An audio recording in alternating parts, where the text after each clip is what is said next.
श्री गणेशाय नमः। प्रिय बंधुओं, पूर्व समय में एक कश्यप नाम के महर्षि हुए हैं। इन्हीं कश्यप नाम के महर्षि का एक पुत्र था दैत्य हिरण्याकशिपु, जिसे हिरण्याकश्यप अथवा हिरण्यकश्यप के नाम से भी लोग जानते हैं।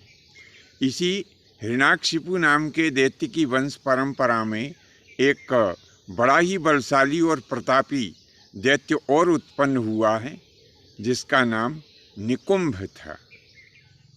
इस निकुंभ नाम के दैत्य के यहाँ सुंद और उपसुंद नाम के दो परम प्रतापी तथा बलशाली पुत्र उत्पन्न हुए। इन दोनों पुत्रों के मन में अमर होने की बड़ी लालसा थी कि हम अमर हो जाएं किसी भी प्रकार से। तो इन्होंने क्या किया कि दोनों भाई, इनमें स्नेह भी बहुत ज़्यादा था, तो ये दोनों भाई एक दिन इन्होंने विचार किया कि भैया हमें अमर होना है, तो अपन दोनों एक काम करें कि क्यों ना हम ब्रह्मा जी की आराधना करें।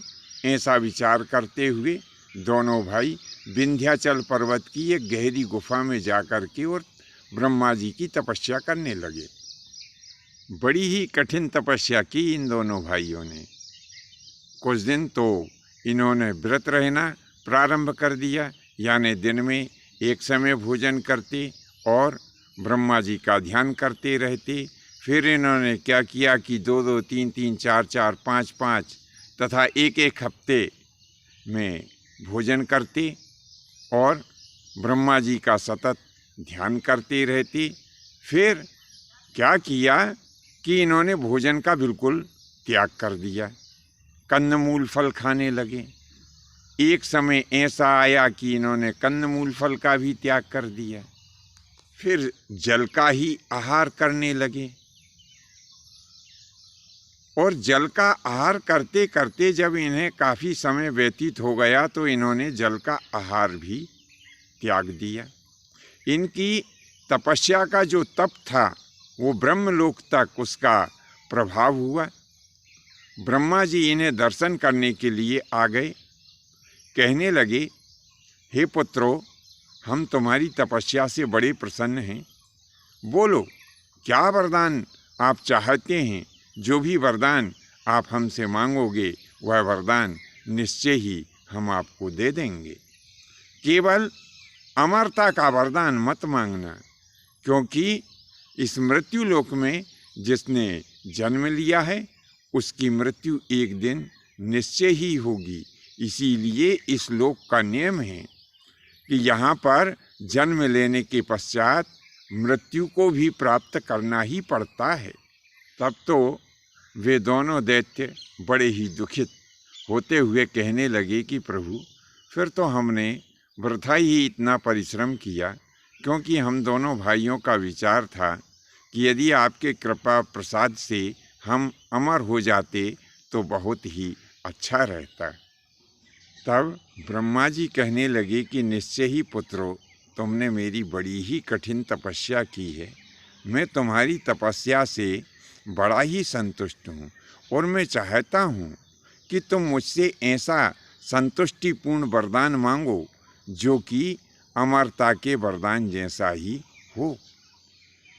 तब वे दोनों दैत्य कहने लगे कि प्रभु, ऐसा करिए कि हमारी मृत्यु किसी के भी हाथ ना हो, केवल हम दोनों भाई ही एक दूसरे को मार सकें, ऐसा ही आप वरदान हमें दे दीजिए। क्योंकि हम दोनों भाइयों में अपार स्नेह है, इसीलिए हम एक दूसरे को कभी नहीं मारेंगे, और जब हम एक दूसरे को नहीं मारेंगे तो हमारी मृत्यु भी नहीं होगी। तब ब्रह्मा जी कहने लगे, हे पुत्रों, ऐसा ही होगा। ऐसा वरदान देकर और ब्रह्मा जी अपने ब्रह्मलोक को चले गए। अब ब्रह्मा जी से इस प्रकार का वरदान प्राप्त करके और दोनों दैत्य बड़े निरंकुश हो गए, संसार भर में अत्याचार करने लगे, पूरी दुनिया के राजाओं को जीत लिया, अब जब मृत्यु लोक के समस्त राजाओं को जीत लिया तो फिर इन्होंने क्या किया कि स्वर्ग के ऊपर आक्रमण कर दिया। स्वर्ग के ऊपर आक्रमण करने के पश्चात इंद्र को परास्त किया, इंद्र को स्वर्ग से निकाल दिया और स्वर्ग के समस्त अधिकार अपने अति विश्वसनीय दैत्यों को दे दिए और स्वयं दोनों भाई इंद्र के सिंहासन के ऊपर बैठने लगे। दोनों भाइयों ने अपने आप को इंद्र घोषित कर दिया, अपने सेवकों को आज्ञा दी कि जाओ मृत्युलोक में जो भी प्राणी ईश्वर चिंतन यज्ञ हवन और पूजन करता हुआ पाया जाए उसे पकड़ो, मार डालो और खा जाओ। ऐसा आदेश इन्होंने अपने सेवकों को दे दिया। ये सुंद और उपसुंद के सेवकों ने मृत्युलोक में बड़ा उत्पात मचाया। उनके आदेश के अनुसार कोई ऋषि मुनि महात्मा यज्ञ हवन पूजन करता हुआ यदि पाया जाता तो ये सुंद और उपसुंद के सेवक उसे पकड़ते, मार डालते और खा जाते। ऐसा ही यह दोनों दैत्य भी करने लगे। तब तो देवता लोग बड़े दुखित हुए। भगवान ब्रह्मा जी से जाकर कहने लगे कि प्रभु, यह सुंद और उपसुंद बड़े अत्याचारी हो गए हैं, हमें स्वर्ग से निकाल दिया है और संपूर्ण ब्रह्मांड में किसी को भी ईश्वर चिंतन यज्ञ हवन और पूजन नहीं करने देते हैं। तब ब्रह्मा जी ने अपने तेज के प्रभाव से एक सुंदरी स्त्री को उत्पन्न किया। वह स्त्री उत्पन्न होने के पश्चात दोनों हाथ जोड़ करके ब्रह्मा जी से कहने लगी, हे लोकों के पितामह ब्रह्मा, आपने मुझे किस उद्देश्य से उत्पन्न किया है? मैं आपका कौन सा प्रिय कार्य करूं? आदेश करिए। तब ब्रह्मा जी कहने लगे कि हे सुंदरी, सुनो, तुम्हारे शरीर के ऊपर जो मन भावन तिलों की छटा है, इस कारण तुम्हारा नाम जगत में तिलोत्तमा के नाम से विख्यात होगा और मैं तुम्हें आदेश देता हूँ कि सुंद और उपसुंद नाम के दो महाबलशाली अत्याचारी दैत्य हैं, तुम जाकर के और उनका वध करो। तब वह सुंदरी तिलोत्तमा ब्रह्मा जी से कहने लगी कि पितामह ब्रह्मा, बताइए कि मैं उन दुष्ट दैत्यों को किस प्रकार से इस ब्रह्मांड में खोज पाऊंगी कि वो कहाँ पर हैं।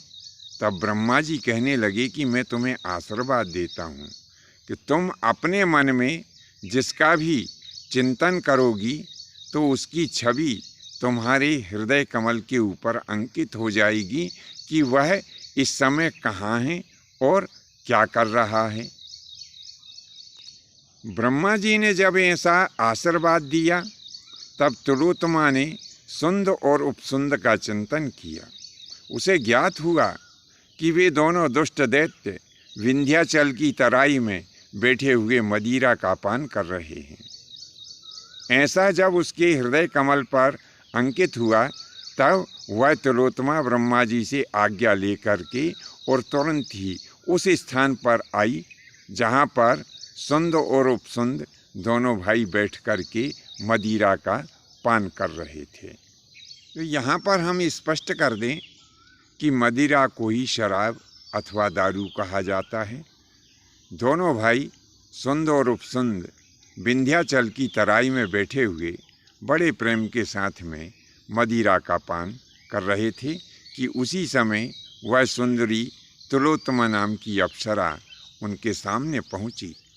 वे दोनों दैत्य उसकी सुंदरता को देखकर ऐसे मोहित हुए कि मदिरा पान करना छोड़ करके और दौड़ लगाते हुए उसके पास में पहुंच गए। एक एक हाथ दोनों ने पकड़ लिया।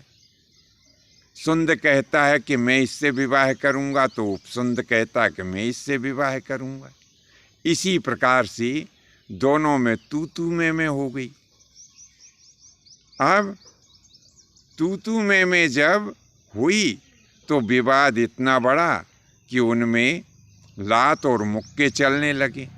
इससे काम नहीं चला तो गदा युद्ध हुआ, बड़ी उठापटक हुई और इसी प्रकार से दोनों दैत्य एक दूसरे के ऊपर प्राणघातक प्रहार करने लगे। अब ब्रह्मा जी का वरदान तो ऐसा ही था कि जब दोनों भाई आपस में एक दूसरे को मारेंगे तो एक दूसरे के ही हाथों इनकी मृत्यु निश्चित थी। लड़ते लड़ते दोनों भाई जो है मृत्यु को प्राप्त हो गए। वह अप्सरा तिलोत्तमा प्रसन्नतापूर्वक भगवान ब्रह्मा जी के पास में पहुंच गई और हाथ जोड़कर कहने लगी, हे लोकों के पितामह ब्रह्मा, मैंने आपके आदेश का अक्षरशः पालन किया है। प्रभु, वे दोनों सुंद और उपसुंद नाम के दैत्य जब मैं उनके सामने पहुंची तो मेरे रूप के ऊपर मोहित होकर के मुझे प्राप्त करने की कामना से आपस में ही लड़कर के मृत्यु को प्राप्त हो गए हैं। तब ब्रह्मा जी कहने लगे, हे तिलोत्तमा, निश्चय ही तुमने समस्त प्राणियों के ऊपर बड़ा ही उपकार किया है।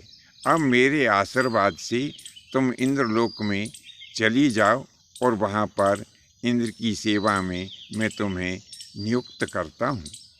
तब वह तिलोत्तमा स्वर्ग चली गई। बंधुओं, आज के लिए बस इतना ही। शेष फिर कभी नए विषय के साथ में आपकी सेवा में उपस्थित होंगे। आज्ञा दीजिए। धन्यवाद। जय माता की, जय परशुराम जी की।